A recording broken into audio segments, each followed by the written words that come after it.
ఏపీలో మహిళలకు ఉచిత బస్సు పథకంపై ప్రభుత్వం జీవో విడుదల చేసింది. ఆగస్టు 15 నుంచి స్త్రీ శక్తి పేరుతో రాష్ట్రంలో మహిళలకు ఉచిత ప్రయాణాన్ని అమలు చేయనుంది ప్రభుత్వం. Palle Velugu, ultra Palle Velugu, city ordinary, metro express బస్సుల్లో మహిళలు ఉచిత ప్రయాణాలు చేసుకునే వీలు కల్పించింది రవాణా శాఖ.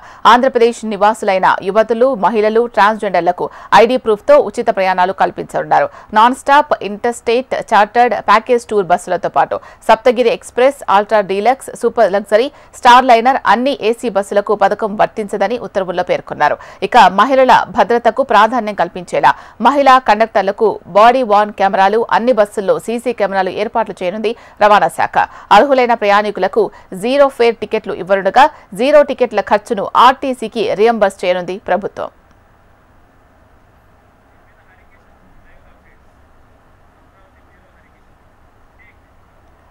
ఏపీలో మహిళలకు ఉచిత బస్సు పథకంపై ప్రభుత్వం జీవో విడుదల చేసింది. ఆగస్టు 15 నుంచి స్త్రీ శక్తి పేరుతో రాష్ట్రంలో మహిళలకు ఉచిత ప్రయాణాన్ని అమలు చేయనుంది ప్రభుత్వం. రైట్, ఇదే అంశానికి సంబంధించి మరింత తాజా సమాచారం హైదరాబాద్ బ్యూరో హరికిషన్ అందిస్తారు. హరికిషన్. Thank you Sheela. ప్రధానంగా ఆంధ్రప్రదేశ్ ప్రభుత్వం అత్యంత ప్రతిష్టాత్మకంగా తెరపైకి తెచ్చినటువంటి స్త్రీ శక్తి పథకం అంటే రేపు 15 ఆగస్టు నుంచి కూడా ప్రారంభం కాబోతుంది. ముఖ్యంగా ఒకసారి చూసుకుంటే ఏదైతే సూపర్ 6 పథకాల్లో భాగంగా ఎన్నికలకు ముందు ఇచ్చినటువంటి హామీలు ఒక్కొక్కటిగా నెరవేర్చుకుంటూ కంప్లీట్గా అన్నీ అయిపోయాయి. కేవలం ఒక్క సూపర్ 6లో కేవలం ఉచిత ప్రయాణం మాత్రమే మిగిలి ఉన్నటువంటి నేపథ్యంలో దానికి కూడా పలు సందర్భాల్లో ఇటు సభలు సమావేశాల్లో కూడా ముఖ్యమంత్రి ఆగస్టు 15 నుంచి కూడా ఈ పథకాన్ని అమలు పరుస్తామని చెప్పడం జరిగింది. ఈ నేపథ్యంలోనే రవాణా శాఖ మంత్రి దానికి సంబంధించినటువంటి విధి విధానాలను కూడా ఆయన మీడియా ముందుకు వచ్చి వివరించడం జరిగింది.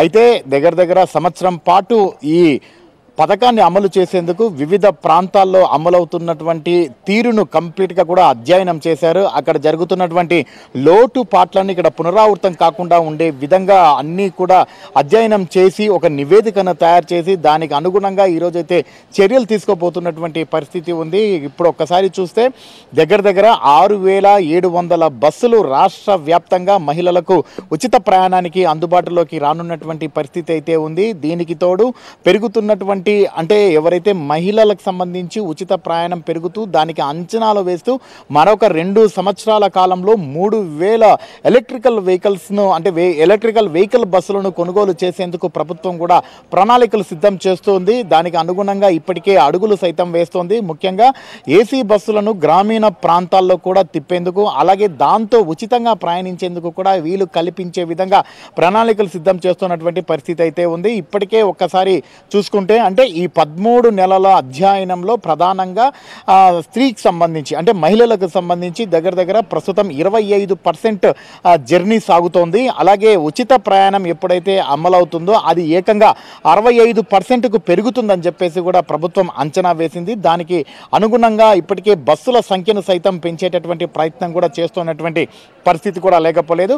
ఒకసారి మనం చూసుకుంటే కేవలం అంటే ఒక్క అల్ట్రా డీలక్స్ అలాగే సూపర్ లగ్జరీ ఏసీ బస్సులు ఇవి మినహాయించి మిగిలిన బస్సులన్నీ కూడా కంప్లీట్గా ఉచిత ప్రయాణానికి అనుకూలంగా ఉండే విధంగా కూడా జీవో జారీ చేయడం జరిగింది. పల్లె వెలుగు, అల్ట్రా పల్లె వెలుగు ఎక్స్ప్రెస్ అలాగే ఇటు విజయవాడ ఇటు వైజాగ్ లాంటి నగరాలలో తిరిగేటటువంటి ఏవైతే సిటీ బస్సులు ఉంటాయో ఆ బస్సులకు సంబంధించి కూడా ఉచిత ప్రయాణం పూర్తిగా అమలు పరిచే విధంగా కూడా చర్యలు తీసుకుంటున్నట్లు జీవోలో స్పష్టం చేయడం జరిగింది. ఒక్కసారి మనం చూసుకుంటే దీనివల్ల ఎంతోమంది మహిళలకు అలాగే అంటే చిరు ఉద్యోగాలు చేసుకుంటూ ప్రతినిత్యం కూడా తమ గ్రామీణ ప్రాంతాల నుంచి పట్టణాలకు వెళ్ళి అక్కడ ఉద్యోగం చేసుకొని మళ్ళీ తిరిగి అదే బస్సులో ఇటు గ్రామాలకు చేరుకునేటటువంటి వారికి ఖచ్చితంగా ఇది మేలు కలుగుతుంది. అలాగే స్టూడెంట్స్ ఎవరైతే ఉన్నారో మహిళ సంబంధించినటువంటి స్టూడెంట్స్ వాళ్ళందరికీ కూడా అంటే మహిళలు చిన్నపిల్లల నుంచి పండు ముసలి వరకు కూడా ప్రతి ఒక్కరికి కూడా ఈ పథకం అనేది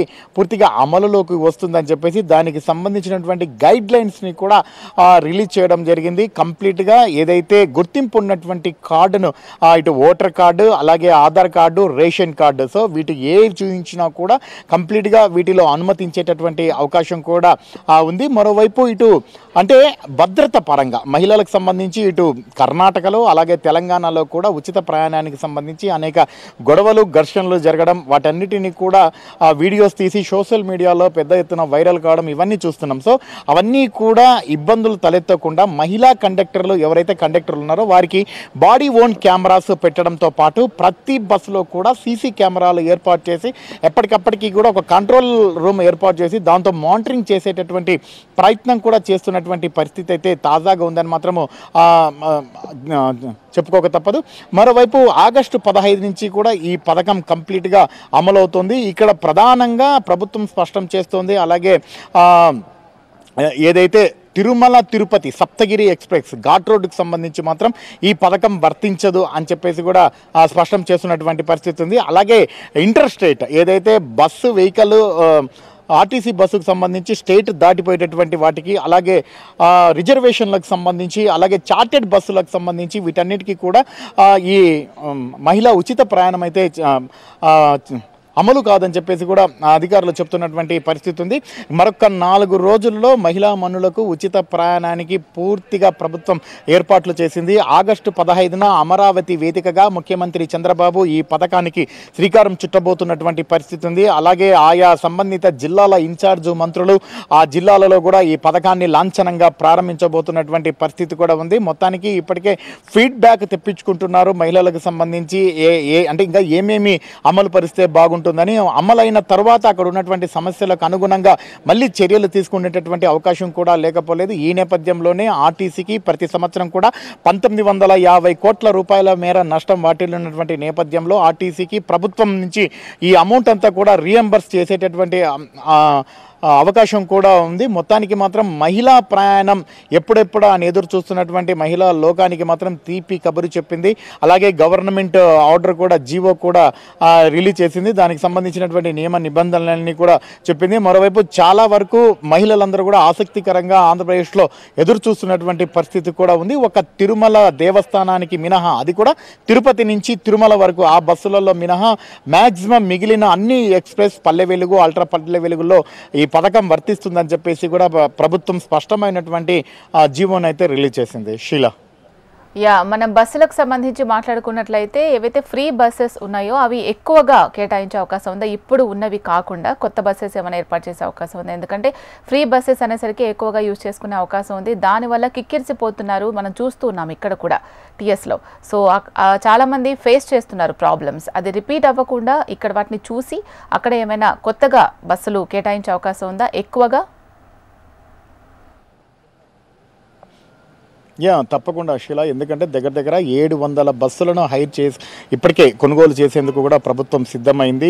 ఎందుకంటే ఇప్పటి వరకు కూడా రాష్ట్ర వ్యాప్తంగా జరిపినటువంటి అధ్యయనంలో ప్రతిరోజు కూడా 25% మహిళలు బస్సులలో ప్రయాణం చేస్తున్నటువంటి పరిస్థితి ఉంది. ఎప్పుడైతే ఉచిత ప్రయాణం అన్నటువంటి ఈ పథకం అమలు చేస్తారో అప్పటి ఈ సంఖ్య 65%కు పెరిగేటటువంటి అవకాశం ఉందని చెప్పేసి కూడా ఇప్పటికే ప్రభుత్వం అంచనా వేసింది. దానికి అనుగుణంగా అయితే చర్యలు తీసుకుంది. అందులో భాగంగానే ప్రస్తుతం 700 బస్సులను అయితే కంప్లీట్గా పెంచబోతున్నారు రాష్ట్ర వ్యాప్తంగా. ఈ సంఖ్యను 3000కు పెంచే విధంగా కూడా చర్యలు తీసుకుంటున్నారు. ఒక 1 year 2 yearsలో కూడా. మరోవైపు గ్రామీణ ప్రాంతాల్లో కూడా అంటే ఇప్పటి వరకు కూడా చాలా వరకు డీజిల్ వెహికల్స్ అంటే డీజిల్ బస్సులు అలాగే సిఎన్జి బస్సులు కూడా రన్ అవుతున్నటువంటి విషయం అందరికీ తెలిసిందే. అయితే దీన్ని కంప్లీట్గా కూడా ఈవీ వెహికల్స్ అంటే ఎలక్ట్రికల్ వెహికల్స్ను తీసుకొని వచ్చే విధంగా కంప్లీట్గా ఏసీ బస్సులను గ్రామీణ ప్రాంతాల్లో కూడా తిప్పేందుకు దానికి అనుగుణంగా చర్యలు తీసుకుంటున్నటువంటి నేపథ్యంలో ప్రస్తుతానికి జనాభాకు అనుకుంటున్నాం అంటే మహిళలు ప్రయాణించేటటువంటి సంఖ్యను బట్టి ఎప్పటికప్పటికి కూడా ఆ రూట్లలో అంటే కొన్ని రూట్లలో తక్కువగా ఉండొచ్చు, మరి కొన్ని రూట్లలో ఎక్కువగా ఉండొచ్చు. చాలా వరకు కూడా ఇప్పుడు ప్రభుత్వం భావిస్తోంది. ఎందుకంటే ఒక్కసారి తెలంగాణకు సంబంధించినటువంటి రాష్ట్రాన్ని చూస్తే తెలంగాణ ప్రభుత్వం ఏదైతే ఉచిత బస్సును ఇంట్రడ్యూస్ చేసిందో వెంటనే ఎక్కువగా కూడా దేవాలయాలకు సంబంధించినటువంటి సందర్శనలు, ఉచిత ప్రయాణాలు ఎక్కువగా సాగాయనటువంటి ఒక నివేదిక అయితే ప్రభుత్వం వద్ద ఉంది. ఒక పక్క ఉచిత ప్రయాణం వల్ల ఇటు సంస్థకు భారీ నష్టం కలిగిన దానివల్ల దేవాదాయ శాఖ ఆదాయం అయితే భారీగా పెరిగిందని అసెంబ్లీ సాక్షిగా తెలంగాణ ముఖ్యమంత్రి రేవంత్ రెడ్డి కూడా ప్రకటించడం జరిగింది. సో ఈ నేపథ్యంలోనే ఒకవేళ ఆంధ్రప్రదేశ్లో కూడా ఎందుకంటే కంప్లీట్గా ఎక్కువగా ఆలయాలు ఉన్నాయి అన్ని జిల్లాలకు సంబంధించి, ఒకవేళ ఈ ఆలయాలు ఉన్నటువంటి ప్రాంతాలు ప్రాంతాలలో కూడా ఈ సంఖ్య మరింతగా పెరిగేటటువంటి అవకాశం ఉంది. ఆ రూట్లలో ఎక్కువ మంది ప్రయాణించేటటువంటి అవకాశం ఉందని చెప్పేసి కూడా భావిస్తున్నటువంటి నేపథ్యంలోనే ముందుగానే తిరుమల తిరుపతి, ఎందుకంటే అందరికీ తెలిసిన విషయమే, కలియుగ ప్రత్యక్ష దైవం శ్రీ వెంకటేశ్వరుని దర్శనం చేసుకోవాలని చెప్పేసి ప్రతి ఒక్కరు ఆరాటపడతారు. రాష్ట్రం నలుమూలల నుంచే కాకుండా ఇతర ప్రాంతాల నుంచి కూడా వస్తారు. సో ఈ నేపథ్యంలోనే ఉచిత ప్రయాణం అనేది తమకు అనుకూలంగా మార్చుకునేందుకు చాలా మంది మహిళా మనులందరూ కూడా తిరుపతికి వెళ్ళేటటువంటి అవకాశం ఉంటుంది. కాబట్టి తిరుపతి వరకు మాత్రమే ఉచిత దర్శనం ఉచిత ప్రయాణం కల్పిస్తారు. తిరుపతి నుంచి తిరుమలకు మాత్రం ఖచ్చితంగా అక్కడ రుసుము చెల్లించాల్సిందే అని చెప్పారు. సో మిగిలిన ఆలయాలకు సంబంధించి కూడా పెద్ద ఎత్తున ఆ రూట్లలో ఈ మహిళా ప్రయాణికుల సంఖ్య మరింతగా పెరిగేటటువంటి అవకాశం ఉందని చెప్పేసి కూడా భావిస్తున్నారు. దానికి అనుగుణంగా ఏర్పాట్లు చేసేటటువంటి ప్రయత్నం చేస్తారు. అంటే కంప్లీట్గా ఈ పథకం ప్రారంభమైనటువంటి 15 రోజుల వరకు కూడా కంప్లీట్గా మానిటరింగ్ చేసేటటువంటి అవకాశం ఉంది. ఎందుకంటే ఏ రూట్లలో ప్రతిరోజు కూడా ఆ బస్సులో ప్రయాణించేటటువంటి ప్రయాణికులు, ఆ ప్రయాణికులకు సంబంధించి వచ్చేటటువంటి రుసుము, టికెట్లకు సంబంధించి ఏ రకంగా వస్తుంది, దాన్ని అంతా కూడా ప్రతిరోజు కూడా రికార్డ్ చేస్తూ ఉంటారు. కాబట్టి సో ఇప్పటి నుంచి ఈ 15 రోజుల పాటు ఆ రూట్లన్నీ కూడా మానిటరింగ్ చేస్తారు. ఎక్కువగా ఏ రూట్లలో ఈ ట్రాఫిక్ పెరిగింది, మహిళా మనులు ఎక్కువగా ప్రయాణం చేస్తున్నారు, ఉచిత ప్రయాణానికి ఎక్కువగా ఇంట్రెస్ట్ చూపిస్తున్నారు అన్న దానికి సంబంధించి ఒక నివేదిక తెప్పించుకొని దాంతో మరింతగా ఆ బస్సుల సంఖ్యను పెంచేటటువంటి అవకాశం ఉంటుంది. Sheela, thank you Harikishan.